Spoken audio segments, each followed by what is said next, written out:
Et 5 minutes, nous avons en visuel avec nous Anne-Marie Boucher. Elle est coordonnatrice responsable aux communications et de l'action sociopolitique au RRASMQ. Bon après-midi, Madame Boucher. Bon après-midi, Monsieur Pierre. Comment ça va, Madame Boucher? Ça va bien, merci de demander. Ça va bien, un peu enrhumé. On a passé beaucoup de temps au parc hier matin au frais, donc mais sinon ça va bien, merci. Et vous? Ouais. Oui, moi, ça va toujours bien, même quand ça va mal, hein? Même quand ça Ben va mal. oui. Alors, expliquez-nous le RRASMQ. C'est un très long mot, là, pour dire. C'est le regroupement des ressources alternatives en santé mentale du Québec. C'est un regroupement qui a été fondé en 1983 au Québec. Et le projet de ce regroupement-là, c'était de réunir, rassembler, aider à partager l'expertise entre des groupes communautaires qui se disaient et se disent toujours alternatifs, c'est-à-dire une alternative à la biopsychiatrie. Le slogan de ce regroupement, c'est ailleurs et autrement. Donc, ce projet-là, c'est d'accueillir ailleurs qu'à l'hôpital et autrement qu'avec une approche diagnostique et psychiatrique.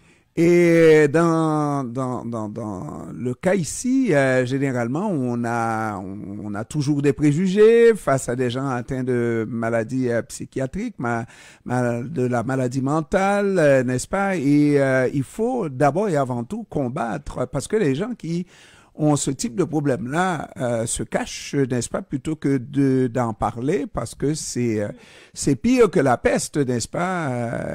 Dès que quelqu'un fait face à cette difficulté-là, ben c'est comme si on disait que cette personne-là était folle, était fou, n'est-ce pas? Oui, tout à fait. Ben, il y a encore beaucoup de préjugés, beaucoup de stigmatisation qui sont liées aux difficultés en santé mentale. Des fois, les gens sont très souffrants et osent pas en parler quand ils perdent espoir, quand ils ont des pensées noires.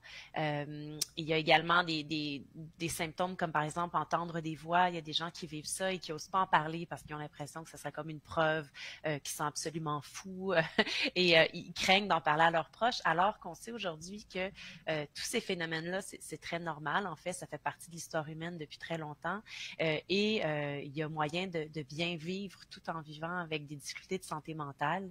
Il y a moyen de s'entraider avec des personnes qui vivent les mêmes genres de difficultés aussi. Il y a moyen aussi d'apprendre à dompter, si on veut, ces difficultés pour les traverser également. Comment on dompte ces difficultés-là? Je ne m'adresse pas à vous en tant que psychiatre, n'est-ce pas?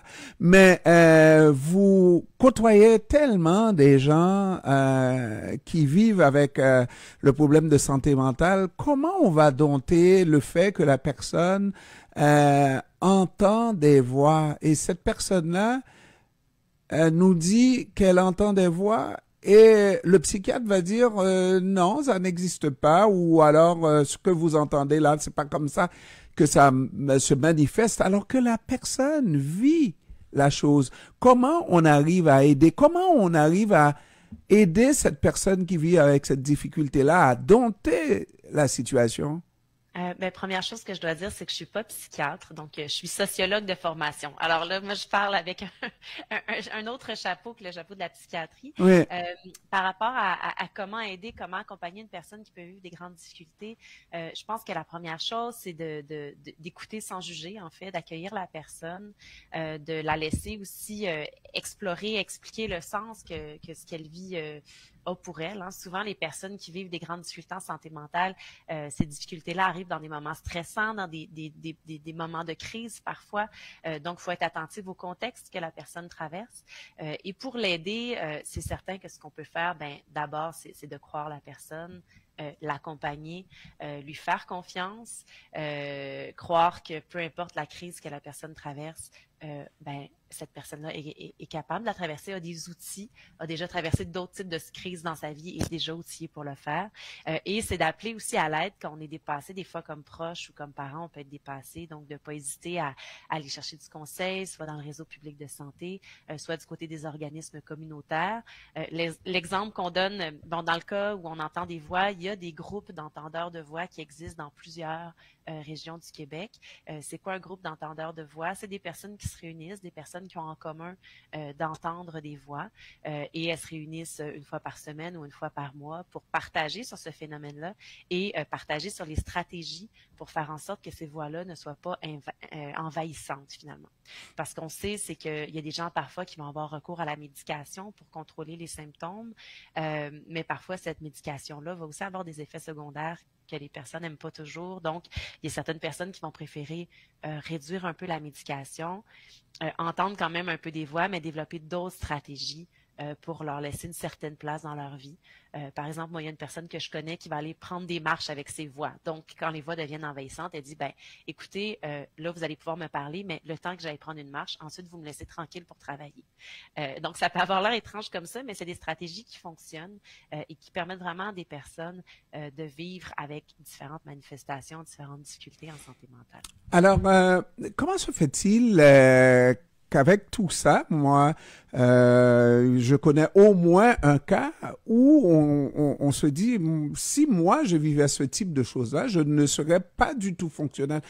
Comment se fait-il que la santé mentale soit le parent pauvre de la santé, est mal menée et on considère à peine la santé mentale alors que on vit dans une province assez riche, on serait capable d'aider pas mal des gens atteints de santé mentale et surtout les organismes qui viennent en aide à ce type de personnes-là. Comment se fait-il que ça se passe comme ça au Québec? Ben, en fait, au Québec, on a vraiment un système à 2 vitesses au niveau de la santé mentale. Donc, les personnes les plus fortunées, souvent, vont avoir le moyen d'aller chercher dans le privé des services psychologiques, vont aller chercher de l'accompagnement, vont aller chercher, vont s'inscrire à des cours de méditation, de yoga, vont pouvoir avoir accès à des espaces verts, à des lieux qui leur font du bien.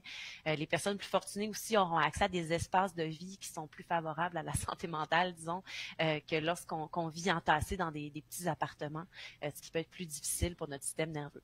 Alors, avec ce système à 2 vitesses-là, ben, les personnes qui sont peut-être un peu plus près des élus, finalement, ne seront pas nécessairement celles qui vont mettre de la pression pour qu'il y ait une amélioration des services publics en santé mentale. Ce qu'on a au Québec en ce moment, c'est oui, on a des services en santé mentale. Dans certains cas, on a des services de qualité. Dans d'autres cas, par contre, ils sont insuffisants. Ils sont pas toujours judicieux, ils sont pas toujours adéquats pour les personnes qui font appel, ils sont pas toujours accessibles.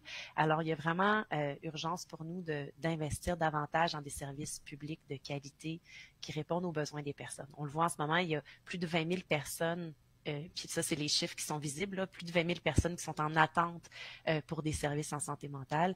Et ça, c'est vraiment la partie visible d'un iceberg beaucoup plus gros de personnes qui auraient besoin de soutien, qui auraient besoin d'écoute, qui auraient besoin de l'écoute d'un professionnel. Donc, urgence d'intervenir de ce côté-là. Et lorsque vous dites ça, là, quand les gens lèvent la main là pour dire j'ai besoin d'aide, mais moi j'aime à dire que c'est des gens à peu près à moitié guéris parce qu'ils reconnaissent qu'ils ont un problème. La grande, je ne dirais pas la grande majorité, mais j'imagine qu'il y a les cas les plus durs, c'est des gens qui s'ignorent, qui refusent de savoir qu'ils ont un problème, et si vous leur faites part à l'effet qu'ils se comportent de la mauvaise manière, mais ils vous croient, ou vous êtes de préférence malade, c'est vous qui êtes malade, pas eux. Alors donc, pour des gens qui demandent de l'aide, ça veut dire qu'il doit y avoir, pour une personne qui demande de l'aide, il doit y avoir 3 qui ne demandent pas d'aide. Ben, nous, de ce qu'on voit dans nos réseaux, c'est que la plupart des gens, la vaste majorité des gens demandent de l'aide et reçoivent différents types d'accompagnement. Souvent, des personnes qui fréquentent des groupes communautaires, c'est aussi des personnes qui reçoivent de l'aide dans le réseau, donc ils vont être suivis ou accompagnés par des travailleurs ou travailleurs sociaux, par des psychiatres, des médecins, des infirmières. Donc, il y a une forme d'accompagnement. Donc, oui, cette aide-là est demandée. Le problème, des fois, c'est que l'aide qui est demandée, c'est pas toujours l'aide qui est reçue de un. Puis, il y a des formes d'aide aussi qui sont difficiles à avoir. Par exemple, de l'aide pour diminuer la médication quand une personne souhaite faire le ménage dans sa médication en santé mentale. Ça, c'est difficile d'avoir un accompagnement parfois autour de ça. Difficile d'avoir accès à de l'écoute. Et ce qu'on voit aussi au niveau des organismes communautaires, puis ça, c'est pas juste pour le milieu de la santé mentale, c'est le communautaire en général qui est sous-financé au Québec. Ce qu'on voit, c'est qu'il y a vraiment un sous-financement qui fait en sorte que présentement, puis c'est encore pire avec la hausse du coût de la vie et la pénurie de main-d'œuvre, les groupes peinent à recruter des gens pour offrir des services ou réaliser leur mission. Je pense à un exemple comme ça. Il y a un centre de crise dans le Bas-Saint-Laurent, à Rivière-du-Loup, qui s'appelle la Bouffée d'air. C'est un centre de crise qui est ouvert 24 heures sur 24, 7 jours sur 7, donc qui accueille des gens, qui les hébergent. Et puis là, depuis la semaine dernière, ils ont dû fermer l'hébergement. Donc, vraiment, la nuit, la ressource doit fermer. Les gens doivent être dirigés ailleurs parce qu'ils sont plus en mesure, en fait, d'embaucher suffisamment de personnel pour qu'il y ait des gens la nuit dans la ressource. Et ça, c'est pas un cas isolé. Il y a plusieurs ressources comme ça qui doivent fermer des services, fermer des heures d'ouverture parce qu'ils sont pas capables de recruter. C'est pas parce qu'il y a personne qui a la flamme du communautaire, c'est parce que les salaires sont si bas que dans bien des cas, prendre un travail dans le milieu communautaire, c'est se condamner à la pauvreté. Et c'est pas tous les gens qui ont la possibilité ou qui ont un appartement suffisamment peu cher pour pouvoir faire ce genre de choix-là. Fait qu'il y a vraiment aussi, on lance un cri du cœur à l'occasion de cette journée de l'alternative en santé mentale en direction du gouvernement.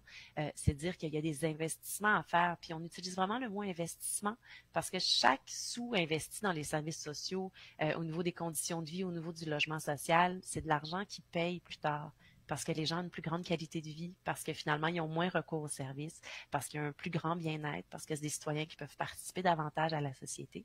Fait qu'on lance vraiment ce cri du cœur-là, de dire investissez dans le social, investissez, oui, dans des services, mais aussi au niveau des conditions de vie des personnes pour vraiment augmenter le bonheur intérieur brut au Québec, de faire en sorte que les gens soient mieux outillés pour prendre soin de la santé mentale, puis qu'il y ait des meilleures conditions de vie pour faire baisser le niveau de stress, faire baisser le niveau d'anxiété et le désespoir des personnes les plus pauvres. Voilà, et vous avez dit le mot de la fin, Anne-Marie Boucher, qui est coordonnatrice et responsable de communication et de l'action sociopolitique au regroupement des ressources alternatives en santé mentale du Québec, qui est le RRASMQ. Madame Boucher, je vous remercie d'avoir pris du temps de nous parler cet après-midi. Ça m'a fait vraiment plaisir. Merci, M. Pierre. Merci, au revoir.